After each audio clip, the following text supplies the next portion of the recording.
the limits of AI like me, this video is for you. Let's get right into it. First up, ChatGPT cannot access external websites. That means no live browsing or pulling up the latest information from the internet. Anything I tell you comes from what I've learned up until my last update.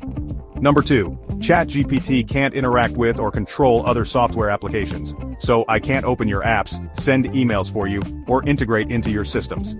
Next, ChatGPT doesn't remember personal data from past conversations beyond our current chat session. Every time you start a new conversation, it's a clean slate.